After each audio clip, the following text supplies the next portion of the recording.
का एक फॉर्मेट होता है, पार्टी का अपनी एक पॉलिसी होती है, तहत देती है।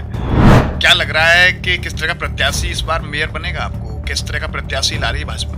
इस बार भारतीय जनता पार्टी बहुत उत्कृष्ट प्रत्याशी लाएगी। हमारा लक्ष्य है वो तो पंडित दीनदयाल उपाध्याय जी के सिद्धांतों को, डॉक्टर हेडगेवार जी के सिद्धांतों को चरितार्थ करना है। जनता की सेवा के माध्यम से जनता की परेशानियों का समाधान करना है। जो पैरामीटर मेयर के लिए हैं वही पैरामीटर पार्षदों के लिए। निश्चित रूप से 70 के 70 पार्षद हम जीतेंगे।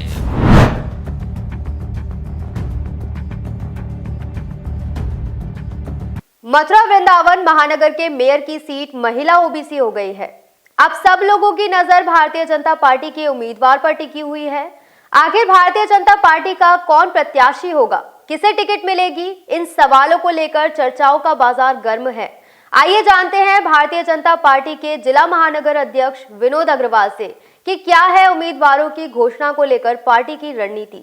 लोगों में अभी तक आरक्षण को लेकर काफी उत्सुकता बनी हुई थी और आरक्षण पर सस्पेंस था, लेकिन अब वो सब खत्म हो गया है।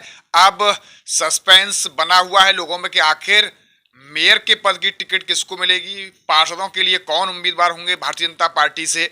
अब इस पर लगातार लोग कयास भी लगा रहे हैं और उम्मीदवारों के नाम भी चर्चाओं में आने लगे हैं। लेकिन इसकी पूरी जानकारी के लिए कि भारतीय जनता पार्टी के चुनाव को लेकर क्या रणनीति रहेगी, किस तरह के उम्मीदवार भारतीय जनता पार्टी चुनाव मैदान में ला रही है, हमारे साथ मौजूद हैं भारतीय जनता पार्टी के जिला महानगर अध्यक्ष विनोद अग्रवाल साहब। अभी तक तो सस्पेंस था कि आरक्षण क्या रहेगा, सामान्य रहेगा या आरक्षित रहेगा, तो ओबीसी। अब मथुरा में अगर देखा जाए तो मेयर की टिकट ओबीसी की हो गई है। क्या रणनीति है, किस तरह के उम्मीदवार भारतीय जनता पार्टी चुनाव मैदान में उतारेगी? कुछ लोगों के नाम चर्चाओं में आने लगे हैं। जी नमस्कार, आपके माध्यम से सभी दर्शकों का। गोविंद जी, मैं पहले भी आपके इंटरव्यू में बता चुका हूं कि हमारी रणनीति और जो पैरामीटर रहते हैं केवल जनता की सेवा के लिए। जो लोग जो समाज सेवी या कहें कि हमारे कार्यकर्ता जो जनता की सेवा के माध्यम और जनता की सेवा के उद्देश्य से राजनीति में होते हैं, उन्हीं का चयन हमारी पार्टी करती है, वो चाहे किसी वर्ग में हो।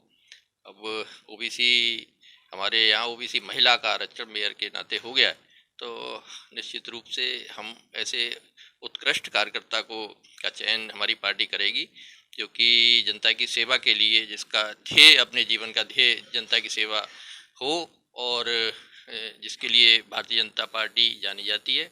पंडित दीनदयाल उपाध्याय जी के सिद्धांतों के आधार पर जनता की सेवा करना ही हमारा परमो धर्म है। जिस तरीके से कयास लगाए जा रहे थे कि इस बार सामान्य सीट भी हो सकती है और वैश्य वर्ग को लेकर भी काफी उम्मीद थी, वैश्य वर्ग को भी, कि अगर सामान्य सीट होती है तो वैश्य उम्मीदवार भाजपा से मोस्टली उतारने का जो चल रहा था वो संभावनाएं जताई जा रही थी। लेकिन ऐसे में चूंकि ओबीसी महिला हो गई है तो कहीं न कहीं वैश्य समाज भी अपने आप में कुछ ऐसा महसूस कर रहा है कि जितनी उम्मीद उसको थी कि हो सकता है कि मेयर वैश्य के पाले में जाए।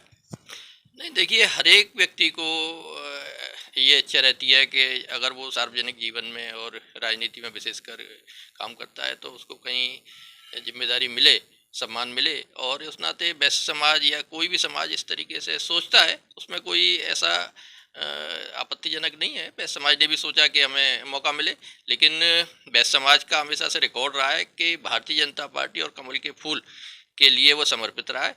जिसको भी टिकट मिले, हाँ, अपनी अपेक्षा रहती हैं, हर व्यक्ति को रहती हैं, ह्यूमन नेचर होता है ये। और उसमें भी वैश्य समाज का हमेशा ध्येय होता है कि जनता की सेवा का उसको करने के लिए वह सोचता है। और लेकिन जो निर्णय नेतृत्व का होता है, हम कार्यकर्ता होने के नाते उस निर्णय का हमेशा से सम्मान करते आए हैं और आगे भी करेंगे। लेकिन अब चर्चाओं में ओबीसी के बड़े नेताओं के नाम भी आ रहे हैं कि उनके परिवार से हो सकते हैं या उनके रिलेशन में हो सकते हैं, और कई चीज़ें सामने इस तरह की भी आ रही हैं कि टिकट ओबीसी महिला है, लेकिन कहीं न कहीं ओबीसी महिला का कनेक्शन वैश्य समाज से भी जुड़ा हुआ है। तो क्या माना जाए कि कहीं न कहीं इस तरह का कैलकुलेशन भी देखा जाएगा कि वैश्य भी संतुष्ट हो जाए और ओबीसी भी संतुष्ट हो जाए? देखिए, मैं बताऊं आपको कि यह जो चयन होता है, इस चयन में जिले की भूमिका बहुत सीमित होती है। और ये मेयर का या विधायक का चयन अधिकांश रूप से नेतृत्व के आधार पर होता है। प्रदेश इसका निर्धारण करता है कि वो कौन सी पॉलिसी के अंतर्गत चयन करता है। और हो सकता है ये जो चर्चाएं चल रही हैं इसके अनुसार भी हो जाए, या किसी मूल वैश्य समाज वो सॉरी ओबीसी परिवार को ही उसका मौका दिया जाए। किस ओबीसी में भी कई लेकिन समाज चर्चाएं हैं बहुत उनका। तेजी से शहर में फैल रही हैं कि संभावना जताई जा रही है कि वैश्य भी संतुष्ट हो और ओबीसी भी संतुष्ट हो। ऐसा कॉम्बिनेशन बताया जा रहा है कि वैश्यों के साथ में ओबीसी महिलाएं उनके साथ में हैं, तो हो सकता है कि इस तरह की संभावनाएं हो सकती हैं। अब मुझे नहीं मालूम कि इन चर्चाओं में कितना वजन है, लेकिन क्या होगा ये तो नेतृत्व जानता है। मुझे कुछ इसके बारे में ज़्यादा जानकारी नहीं है। हो भी सकता है और नहीं भी हो सकता है। ये क्या सोचते हैं, नेतृत्व की क्या पॉलिसी है, ये उनके ऊपर डिपेंड करता है। मैं ज़्यादा इस बारे में कुछ कहने में सक्षम नहीं हूँ। लेकिन फिर भी चर्चाओं में ये जरूर है कि कहीं न कहीं चर्चाएं शुरू हो गई हैं, कई उम्मीदवार इस तरह के सामने आ रहे हैं। क्या लग रहा है कि कब तक ये टिकट का क्लियर हो जाएगा? मैं समझता हूँ कि 20 तारीख और 25 तारीख के बीच में टिकट का फाइनल हो जाना चाहिए। तो अभी समय लगेगा क्या? हाँ, निश्चित रूप से अभी तो आपत्ति का ही समय है। तो क्या आपत्तियां संभव जा सकती हैं कि जो आरक्षण हुआ है मेयर के लिए, उसके लिए आपत्तियां जाएंगी? पता नहीं विरोधी पार्टियां हैं, अब वो क्या सोचती हैं, क्या करती हैं। आजकल हर एक व्यक्ति को अधिकार है लोकतंत्र में अपनी बात कहने का, कोर्ट में जाने का। तो आपत्तियों का समय है तो जा भी सकते हैं लोग और नहीं भी जा सकते हैं, लेकिन समय तो देना ही पड़ेगा। समय जो दिया है उसका पालन तो करना ही है, उसके बाद ही कोई निर्णय हो पाएगा। उस आपत्तियां का समय है, फिर उसके निस्तारण में जो भी अभी 15 दिन तो लगेंगे। टिकट का एक फॉर्मेट होता है, पार्टी का अपनी एक पॉलिसी होती है, तहत देती है। क्या लग रहा है कि किस तरह का प्रत्याशी इस बार मेयर बनेगा? आपको किस तरह का प्रत्याशी ला रही है भाजपा? नहीं, भारतीय जनता पार्टी बहुत उत्कृष्ट प्रत्याशी लाएगी। जो भी चयन होगा वो सर्वश्रेष्ठ होगा और जनता की सेवा करने के लिए उसका ध्येय होगा, ऐसा मैं मानता हूँ। जो कि प्रारंभ से ही, जब से भारतीय जनसंघ और फिर बाद में भारतीय जनता पार्टी के रूप में हम अपने संगठन को देखते हैं, निश्चित रूप से सर्वश्रेष्ठ प्रत्याशी होगा। और हमारा जो लक्ष्य है वो पंडित दीनदयाल उपाध्याय जी के सिद्धांतों को, डॉक्टर हेडगेवार जी के सिद्धांतों को चरितार्थ करना है। जनता की सेवा के माध्यम से जनता की परेशानियों का समाधान करना है। उसी माध्यम से, उसी परिप्रेक्ष्य में ऐसा व्यक्ति, ऐसी प्रत्याशी लाया जाएगा जो कि जनता की सेवा पूर्ण रूप से तन मन धन से और करेगा। क्योंकि वार्डों के आरक्षण की घोषणा हो चुकी है, मैं देख रहा हूँ कि आपके पास बड़ी संख्या में आवेदन आ रहे हैं। किस तरह से चयन करेंगे पार्षदों के लिए भी आप? जो पैरामीटर मेयर के लिए हैं वही पैरामीटर पार्षदों के लिए हैं। सेवाभावी पार्षद हम उतारेंगे और निश्चित रूप से 70 के 70 पार्षद हम जीतेंगे मथुरा नगर निगम में। बाकी हमारी 3 नगर पंचायतें महानगर में, गोवर्धन, सौंख और राधाकुंड, उन तीनों नगर पंचायतों को भी हम जीतेंगे और उनके अधिकांश सभासदों को हम जीतकर अपनी पार्टी को एक मथुरा महानगर के अच्छे परिणाम के रूप में उनको मजबूत माध्यम देंगे। कितनी तैयारी है चुनाव की? मेयर के चुनाव को लेकर कितनी तैयार हैं आप लोग? पूर्ण रूप से तैयार है भारतीय जनता पार्टी। और भारतीय जनता पार्टी का हमेशा काम चालू रहता है, चाहे चुनाव हो न हो, हमेशा भारतीय जनता पार्टी जनता के संपर्क में रहती है। और राजनीति का सशक्त माध्यम संपर्क ही होता है और संपर्क में भारतीय जनता पार्टी निरंतर रहती है। चाहे चुनाव आए हों या चुनाव चले गए हों, 24 घंटे 7 दिन भारतीय जनता पार्टी जनता के संपर्क में रहती है।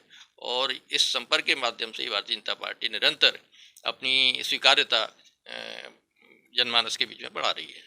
धन्यवाद। आपने देखा किस तरीके से मेयर का आरक्षण हो गया, ओबीसी महिला सीट मथुरा में घोषित हो गई है। अब उसको लेकर चर्चाओं में है कि आखिर टिकट किसको मिलेगी, कौन उम्मीदवार होगा, और इस उम्मीदवारी का जो निर्णय है वो प्रदेश नेतृत्व करता है। लेकिन जिला महानगर अध्यक्ष, सबसे बड़ी चीज ये है कि अब टिकट किसकी होगी, क्योंकि ओबीसी महिला है। लेकिन मैं एक चीज यहाँ बता दूं आपको, वैश्य समाज को भी बड़ी उम्मीदें थी कि सामान्य सीट होती है तो संभवतः भाजपा वैश्य समाज से प्रत्याशी चुनाव मैदान में लाएगी। लेकिन ओबीसी महिला है, किस तरीके से यह कॉम्बिनेशन बनेगा, उम्मीदवार बहुत हैं, कई टेक्निकल चीजें भी वैश्य और ओबीसी के बीच में सामने आ रही हैं कि वैश्य समाज के लोगों के साथ में ओबीसी समाज की महिलाएं जुड़ी हुई हैं। तो कहीं ना कहीं हो सकता है कि दोनों वर्ग संतुष्ट हो जाएं, तो ऐसे प्रत्याशियों की भी संभावना हो सकती है, लेकिन ये पार्टी कैडर बेस्ड चीजें हैं।